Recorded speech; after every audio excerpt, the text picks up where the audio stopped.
तर नमस्कार मित्रांनो, आपण आलो आहे कोडळ संगम या ठिकाणी महादेवाचं मंदिराचं दर्शन घेण्यासाठी।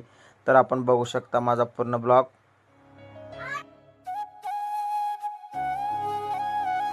तर आपण बघू शकता या ठिकाणी दोन्ही नद्यांचा संगम झालेला आहे। एक कृष्णा आणि दुसरी मलप्रभा, या दोन्ही नदीच्या संगमावरती सुंदर असं महादेवाचं मंदिर आपण बघू शकता आपल्या ब्लॉग मध्ये।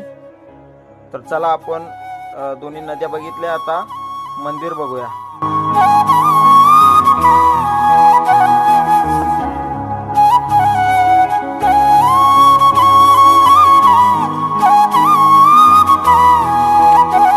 फायनली आपण महादेवाच्या